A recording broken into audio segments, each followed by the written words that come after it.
दोस्तों, एक डॉक्टर मर्दाना कमज़ोरी की दवाई दिया करता था और एक दिन वह खुद ही कमज़ोर हो जाता है। इसका सबूत उसकी पत्नी होती है, जो गैर मर्द के साथ संबंध बनाने लगती है और ये सब करने के लिए अपनी बेटी की बलि दे देती है। दोस्तों, ये घटना उत्तर प्रदेश के हरदोई ज़िले के गांव नेकपुर की है। नेकपुर गांव में संतोष नाम का डॉक्टर मर्दाना कमज़ोरी की दवाई दिया करता था।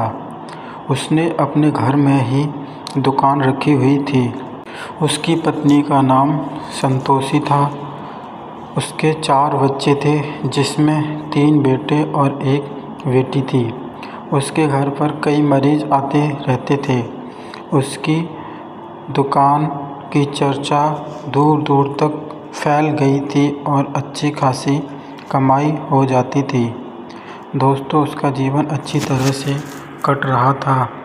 एक दिन सर्वेश नाम का व्यक्ति उसकी दुकान पर दवाई लेने के लिए आता है, जो लकड़ी का काम करता था और पैसे वाला होता है और लगातार आने लगता है। घर पर भी घंटों बैठा रहता था, जिससे डॉक्टर और सर्वेश की अच्छी खासी दोस्ती हो जाती है। अब तो दोस्तों घर पर ही बैठकर दोनों शराब पीने लगते हैं। एक दिन शराब पीने के बाद सर्वेश डॉक्टर से बोलता है कि आज मीट खाने का मन है, बाजार से बना हुआ लेके आता हूँ। इस पर डॉक्टर कहता है कि तुम्हें बनी हुई मीट लाने की कोई ज़रूरत नहीं है, बाजार से बिना बनी हुई मीट लेके आ जाओ, संतोषी बहुत अच्छा बनाती है, वो बना देगी। इस पर सर्वेश बाजार से मीट ले आता है। संतोषी भी मीट को अच्छे से बनाती है, जिसे खाते समय सर्वेश संतोषी की बहुत तारीफ़ करता है। दोस्तों, संतोषी 4 बच्चों की माँ ज़रूर थी, लेकिन देखने पर बहुत ही सेक्सी लगती थी, जिसे देखकर सर्वेश पागल सा हो गया था और संतोषी की तारीफ देखकर पैक पर पैक लगाए जा रहा था। सर्वेश के मुंह से तारीफ सुनकर संतोषी भी लट्टू हुए जा रही थी। शराब पीने के बाद सर्वेश अपने घर पर चला जाता है और अगले दिन फिर से डॉक्टर के घर पर आ जाता है और फिर से मीट खाने के लिए कहता है। तो डॉक्टर कहता है, कोई बात नहीं, बाजार से ले आओ, संतोषी बना देगी। दोस्तों, आज फिर से मीट लाकर संतोषी को दे देता है। आज सर्वेश कुछ अलग ही करने के मूड में आया था। आज भी मीट खाते समय सर्वेश संतोषी की तारीफ़ करने लगता है, जिससे संतोषी भी मन ही मन खुश होने लगती है और सोचती है, कोई तो है जो मेरी तारीफ़ कर रहा है। मेरे पति तो कभी तारीफ़ ही नहीं करते। आज वो खुद तो कम शराब पीता है और डॉक्टर को ज़्यादा शराब पिला देता है। शराब पीते पीते डॉक्टर वहीं पर लुढ़क जाता है। सर्वेश भी घर के लिए जाने लगता है, मगर नशे में उसके पैर लड़खड़ा रहे थे, जिसे देखकर संतोषी उससे कहती है, तुम्हारा बिस्तर भी यहीं पर लगा देती हूँ। ये सुनकर सर्वेश बहुत खुश हो जाता है, वो तो यही चाह रहा था।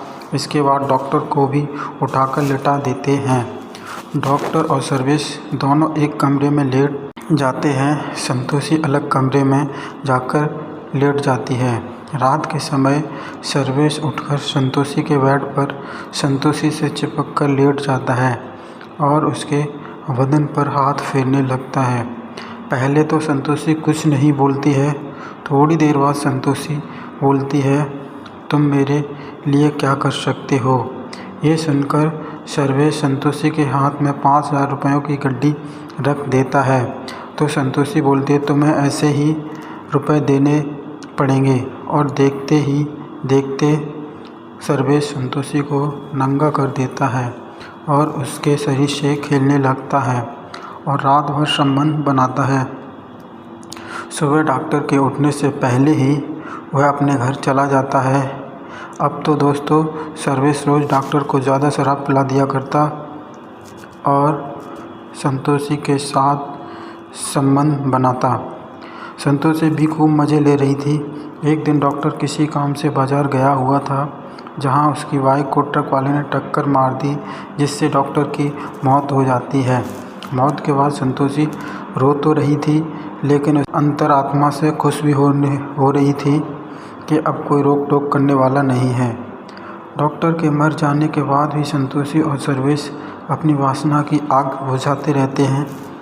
एक दिन संतोषी के बड़े बेटे ने दोनों को संबंध बनाते समय देख लिया। माँ से मना किया तो माँ बोली, बेटा तुम्हारे पापा नहीं हैं, घर का खर्च अंकल ही उठाते हैं। इसके बाद बेटे ने कुछ नहीं कहा। एक दिन संतोषी की लड़की ने भी देख लिया।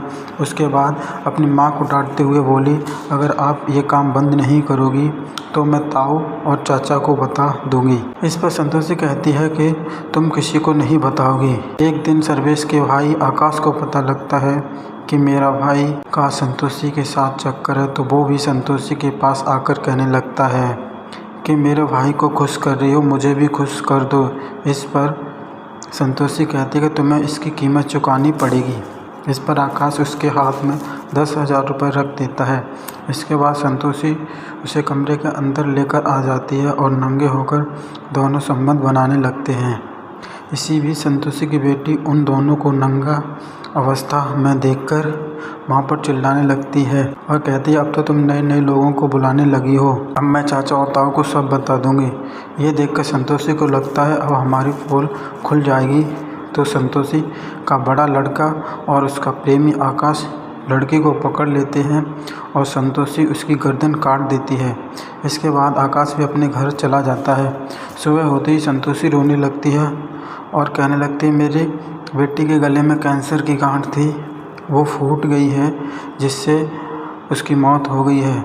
रोने की आवाज़ सुनकर पड़ोसी भी घर पर आ जाते हैं। तभी किसी को शक होता और पुलिस को सूचना दे देता है। पुलिस आकर पूछताछ करती है तो संतोषी उन्हें भी कैंसर वाली बात बताने लगती है। संतोषी इस बात से अनजान थी कि पोस्टमार्टम में सब कुछ आ जाएगा।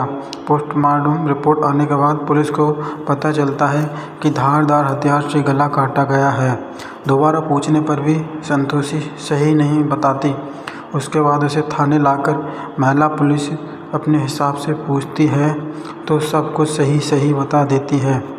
इसके बाद संतोषी, उसके आशिक आकाश और संतोषी के बेटे को गिरफ्तार कर लिया जाता है। संतोषी की एक गलती की वजह से उसका एक बेटा गुनाहगार बन गया और 2 बेटे अपनी मां से अलग हो गए। इस घटना को सुनाने का उद्देश्य किसी की भावनाओं को ठेस पहुंचाना नहीं है। इस घटना को सुनाने का उद्देश्य सिर्फ आप सभी को इस तरह की होने वाली घटनाओं से सचेत करना है।